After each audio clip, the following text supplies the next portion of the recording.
a request at the last meeting I was here. I won't start off with the drainage problems we experienced in Olive First.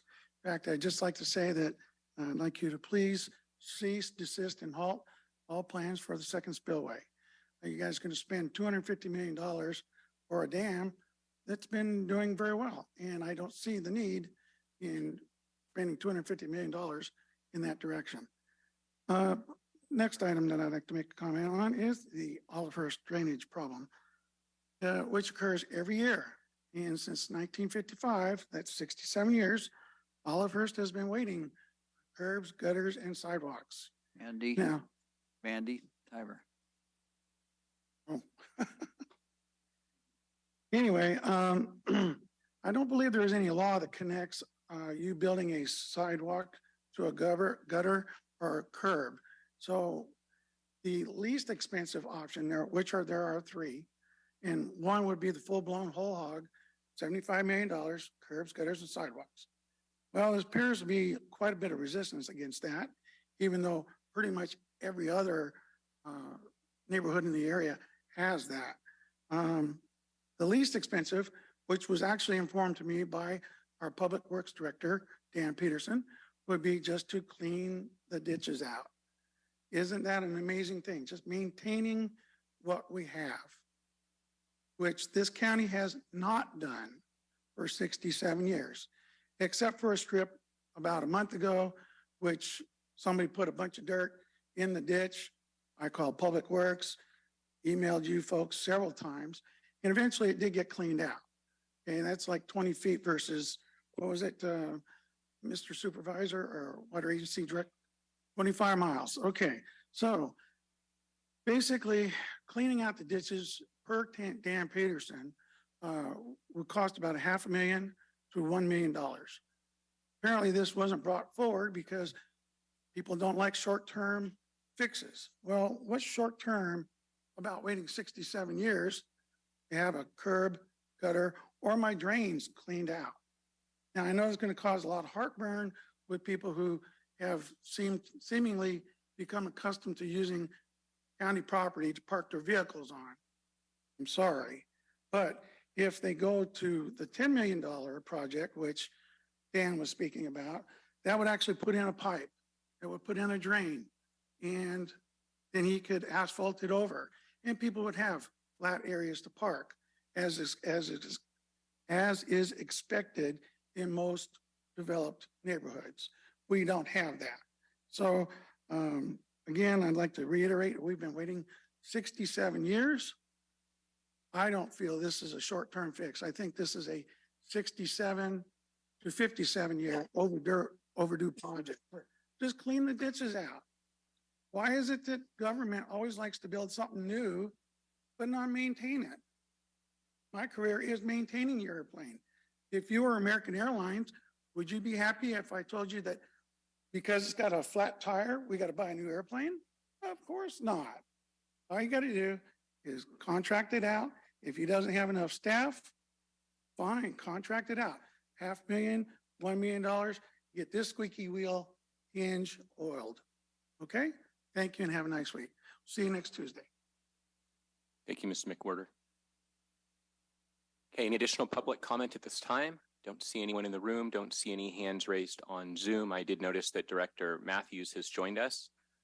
So next we will move on to consent items. Oh, sorry. Oh, we were gonna do that as under the item. Sorry. Yep, we didn't forget about you. Thanks, Mike. Move to approve. Okay, so I have a first. Second. I have a second. Is there any public comment on the consent agenda or any board discussion? Okay, seeing none, roll call vote, please. Director Fuhrer? Yes. Director Bishop?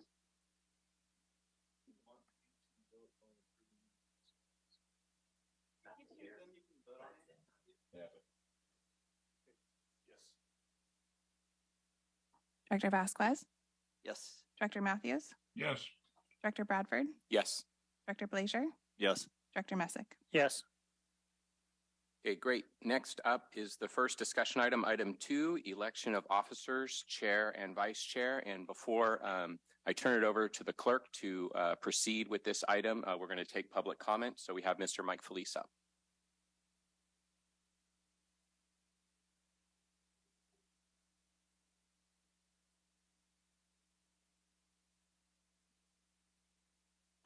You hear me okay? Morning. Morning. See a couple new faces up there. Congratulations. Thank you. Yeah, real quick. My name's Mike Felice, Hallwood Irrigation, also member unit rep. Mr. Chairman, board members, it's that time again to make an important decision. Who among you should serve as chair and vice chair the upcoming year? Some of you believe rotating the chair and vice chair seats every year is the best way to fulfill these two positions and give each board member a chance to serve as chair. Your member unit partners disagree with this concept. The board votes to have the best legal counsel, the best general manager, the best financial officer, support their mission. Why would you not want the best two people on your board representing as chair and vice chair? This concept of changing seats on the bus doesn't always have the best interests of the agency or its constituents in mind.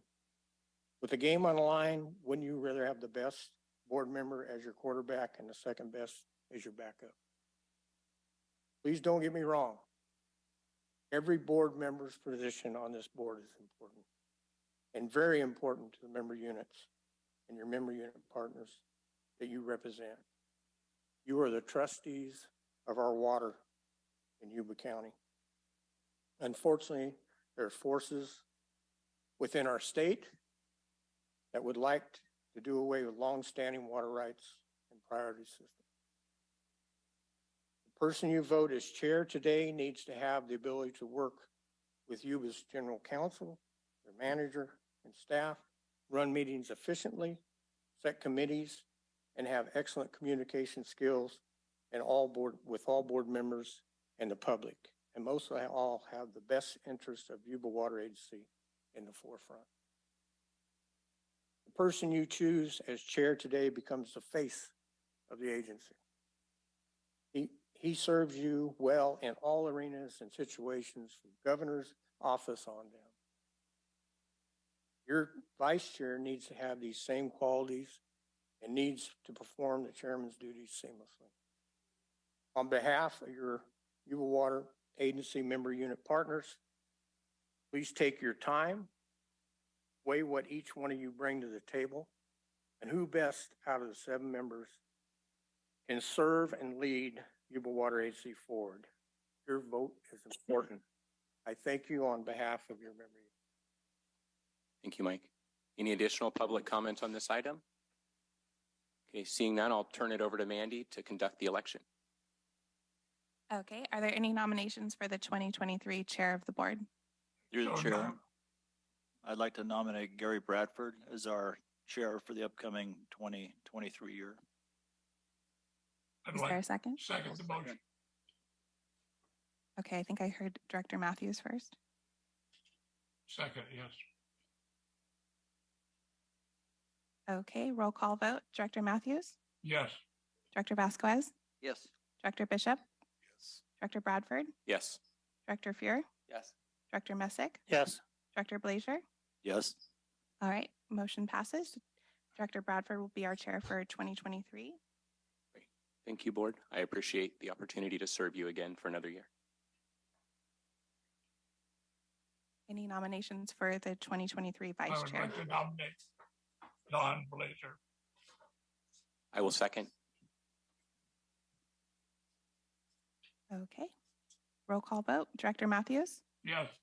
Director Vasquez? Yes. Director Bishop? Yes. Director Bradford? Yes. Director Fuhr? Yes. Director Blazer? Yes. Director Messick? Yes. Motion passes. Thank you very much. Look forward to an exciting new year. Great. Thank you. Moving on to item 3, consider increasing a previous match fund commitment of $9 million to $10 million as the local match for the Three Rivers Levee Improvement Authority to apply for state and federal funds for additional flood risk reduction in South Yuba County. Morning, Kyle. this is for the possible brick funding for the climate resiliency project. What happened was FEMA asked to not include escalation, and then in their comments from the first round, they asked to have it. So this is basically the escalation, 4%, and some other increases in cost from the comments we received, first round of comments. So that's what the increase is from. Okay. Any public comment on this item? Any comments or questions from board members? Okay. Through the chair. Yes. The feds can print it, the state can steal it, but county's got to balance their budget, you know. Okay, is there a motion? Move to vote. Is there a second? I'll second it. Okay. Roll call vote, please. Director Bishop, Yes. Director Bradford, Yes. Director Vasquez, Yes. Director Fuhr, Yes. Director Messick, Yes. Director Blazier, Yes. Director Matthews. Yes. Thank you. Next, we'll move on to item 4. Consider appointment of an ad hoc temporary committee for the South County Infrastructure Project. Good morning, Terry. Good morning. As I'm sure everyone knows, we've been working with the county, the city of Wheatland, and Oliver's Public Utility District to bring wastewater and water infrastructure to the south of the county. We've been working a million years or so. We've been seriously looking at it for about 3 years now.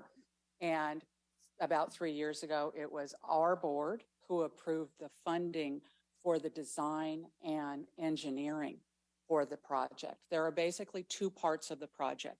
One part creates a regional wastewater system to protect our groundwater that goes from Wheatland to OPUD. It means that Wheatland will not be replacing their aging wastewater treatment plant. So that creates a regional system. In the long run, we hope that there truly will be a regional system, and it will, and I'm talking 20, 25 years from now, will connect with Linda. So that's one part of the project. The second part of the project, but no less important, is bringing water and wastewater infrastructure down to the sports and entertainment zone. So where we are is all of the design and engineering is complete. We are very close, and in fact, I think it'll be this week, that we'll have finished the application to the state for a grant for the portion of the project that goes from Wheatland to OPUD. That's the portion that protects our groundwater and creates the regional wastewater system.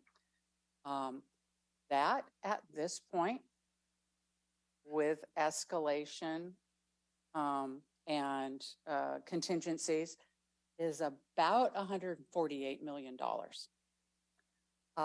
So far, locally, our local matches between the county, the water agency, Wheatland, and OPUD, we've put about $15 million into the design and engineering and the progress that we've made so far. So things are looking very positive. I'm getting a very sizable grant from the state for this project. I'm asking now for an ad hoc committee so that we can bring together all of the jurisdictions, representatives from the elected boards of all of the jurisdictions, so that we can brief all the jurisdictions at the same time. We have some decisions that will come up as a result of putting in this application, depending on how much the state thinks they'll be able to give us. What we're looking for is 2 things with this ad hoc group. One is so that we can get some initial guidance on, well, what seems to make more sense. Let's go in this direction. So then we can take the decisions, the fully formed recommendation for decisions back to the appropriate elected board. The second reason, honestly, is so that we can bring all the jurisdictions together and brief them so that everybody's hearing the same thing. So that when we go back to do the full-fledged, here's the whole presentation on this project, everybody has the surety that they're hearing the same thing. So my request today is for us to appoint 3 members. No more than 2 of those would be Board of Supervisor members, because then we'd have a Brown Act violation. But if we appoint 3 members, then the county Board of Supervisors would be represented, of course. Great. Thank you, Terry. Thank you. So given the location of the project, I think it is appropriate to have Directors Messick, Bishop, and myself on the committee. So if the 2 of you are amenable to that, okay? Yes. And if there's no strong opposition from other board members, then that will be the committee. So Terry, I had a quick question now. On the ad hoc committee, besides these 3, who else will be attending? The other jurisdictions or?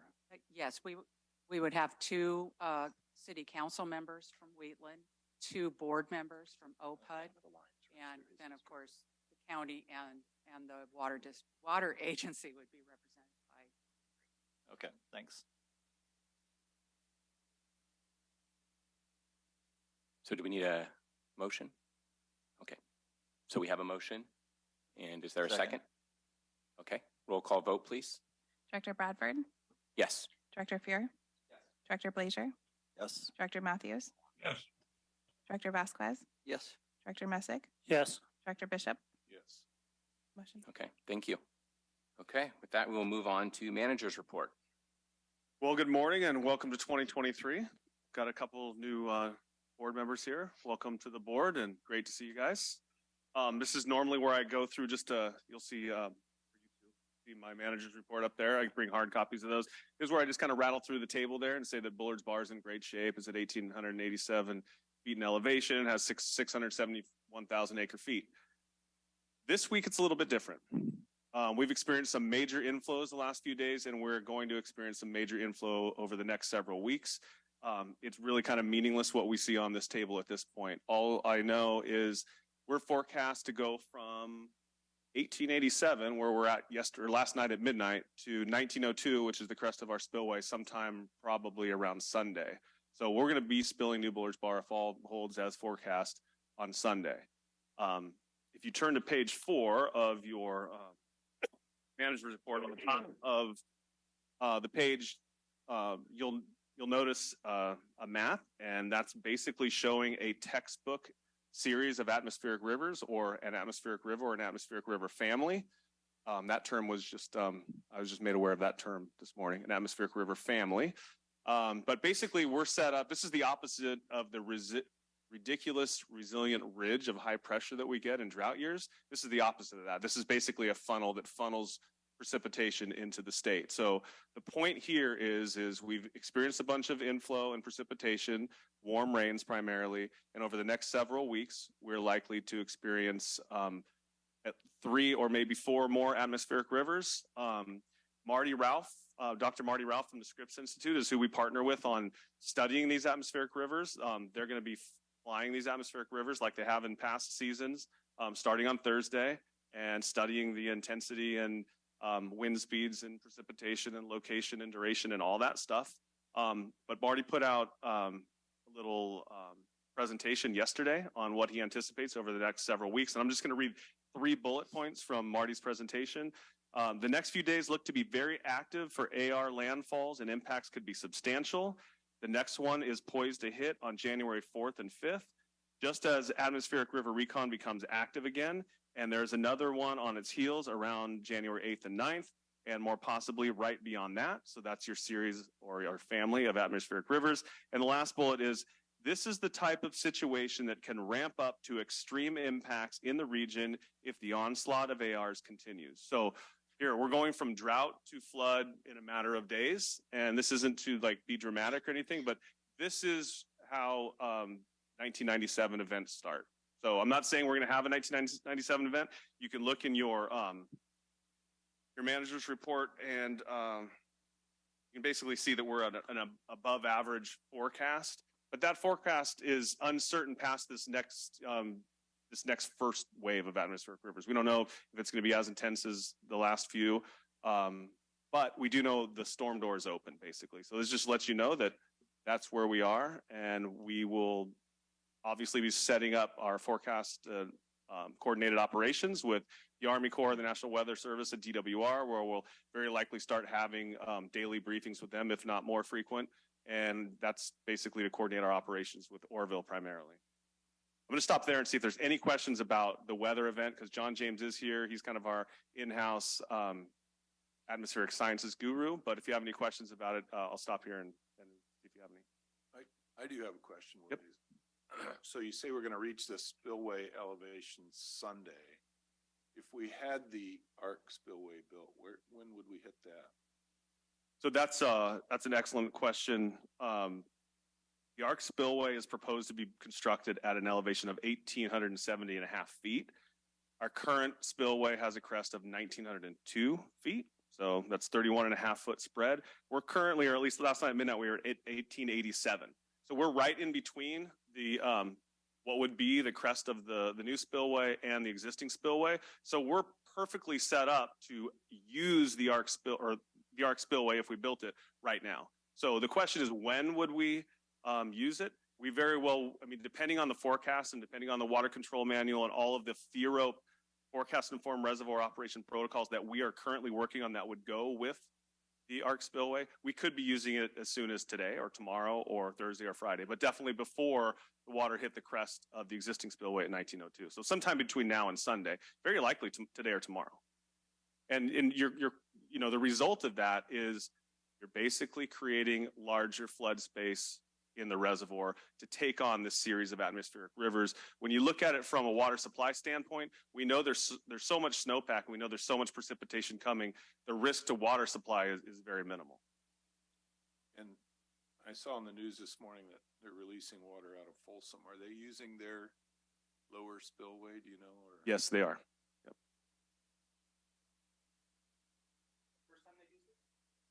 I think they've tested it. I think this is the first time they've used it under these type of conditions. I'm assuming at this point, everything is saturated. Yeah, and that's, you know, everything's saturated. You also have, you know, a snowpack, and so you have some melting snow. And then, you know, depending on how these unfold, sometimes you'll get, you know, AR3, AR3, AR3, and then you get a big AR, like so moderate, moderate, moderate, and then the last AR that comes through is kind of the kicker that kind of is the avalanche of ARs that kind of sends the flood wave, you know, through the system. Now, I'm not saying that's what's forecasted, but that's what you get with saturated soils, snowpack, and a series of ARs. It all depends on what's the magnitude of the success of AR, the next AR. Also, we're going to start releasing out of the spillway Sunday. Is that our decision alone, or how does that work? Currently, it's our decision alone. What we have is we have protocols. What's the water control manual with the Army Corps of Engineers, because the Army Corps owns basically the top 170,000 acre feet. That 170,000 acre feet is above 1902. So we have a little bit of operating capability between 1902 feet elevation and the 170,000 acre feet of flood pool. So that's kind of our discretionary operation area. But based on the forecast and based on generation and you know, what we think is the right thing to do, we will end up spilling on, well, I said Sunday, somewhere around Sunday if all holds true.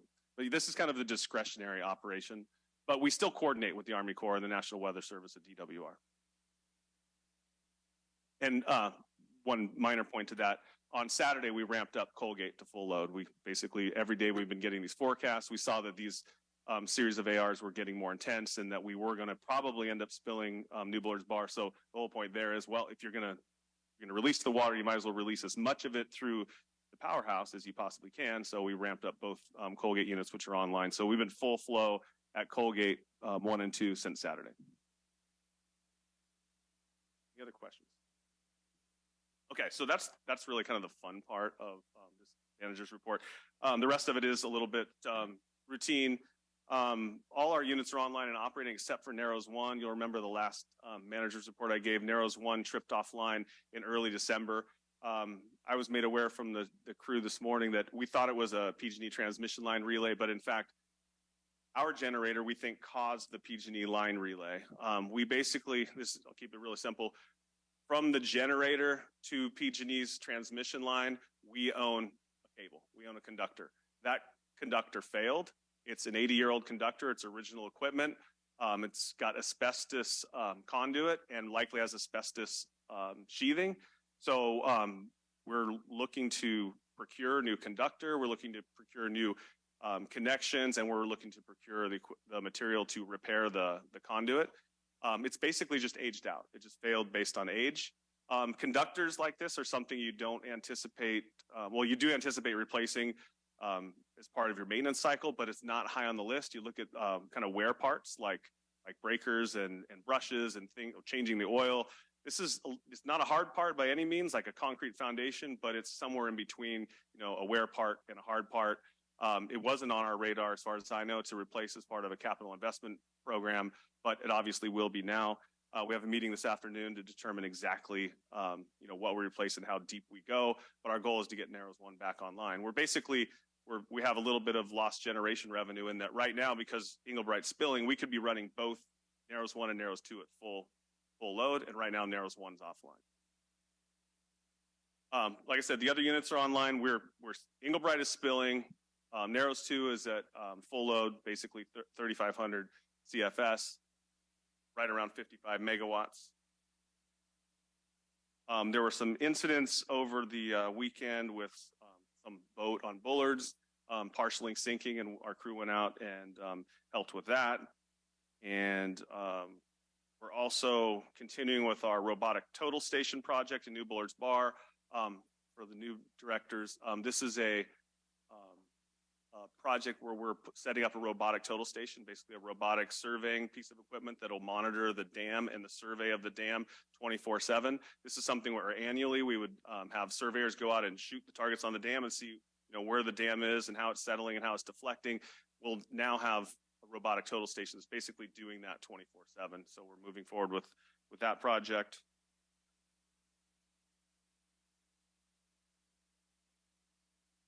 Well, we'll get to the admin type stuff here. In communications and community relations, the Appeal Democrat posted a story about our strategic plan being approved at the last meeting. In conjunction with the Category 4 atmospheric river that hit on Christmas Day, the San Francisco Chronicle released its story about the AR research and how it's helping meteorology and improving dam operations through forecast-informed reservoir operations. John was interviewed for that story and did a fantastic job. And that story has gotten a lot of play in outlets, websites, and social media all over the world in many different languages. In community relations, on January 11th, we're sponsoring the Farm Bureau's annual Spray Safe training event to teach safe and proper pesticide use. Also on the 11th, the Yuba-Sutter Blue Zones project will join us at F Street to celebrate our being certified as the first Blue Zones workplace in Yuba County. And our next board meeting is January 17th, along with an ABP committee meeting. Any additional questions from the board? Terry, you mentioned the targets on the dam, and there's an upcoming, is it the History Channel, that is going to be featuring how we put the targets on the dam? I think it's the Discovery Channel, but yes. Discovery Channel, okay. And that's coming up in January?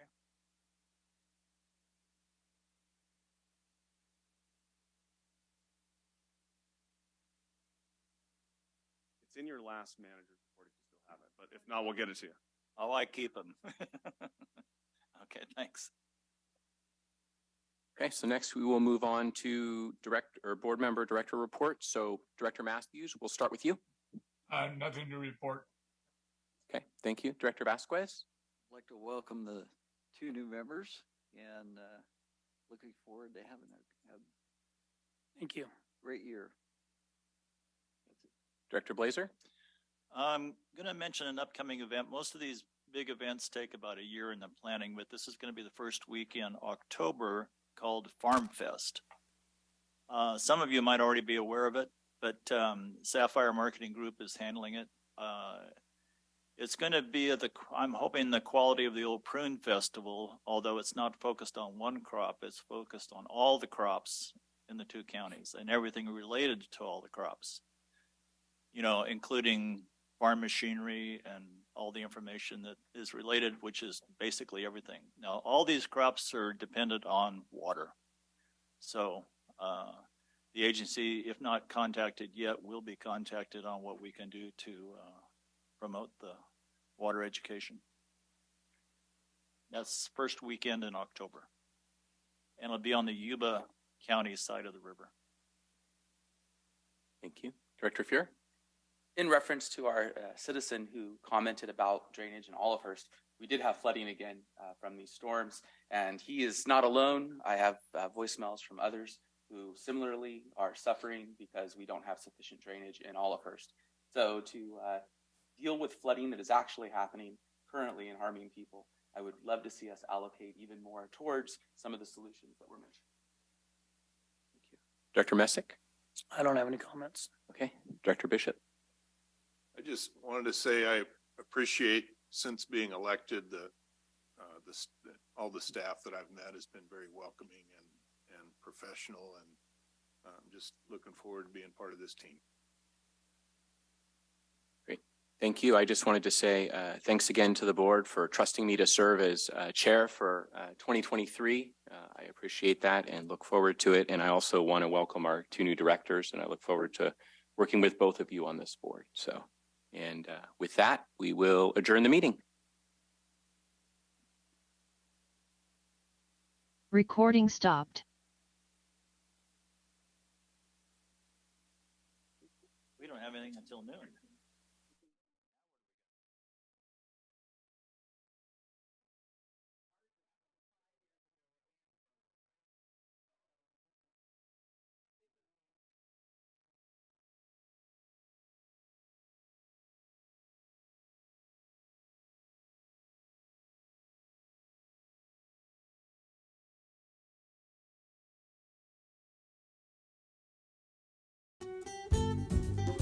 Yuba-Sutter.live's local government live streams are presented by Plumas Lake Self-Storage in Plumas Lake, where lifelong local residents are helping other residents keep things safe, providing indoor storage units, outdoor RV and vehicle parking, moving supplies, and Penske truck rentals. Details at plumaslakeselfstorage.com.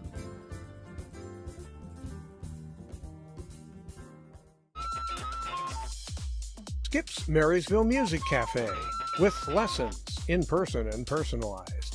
Instruments including guitars and amps, horns, strings for instruments, and a myriad of music and sound equipment. Skip's Marysville Music Cafe.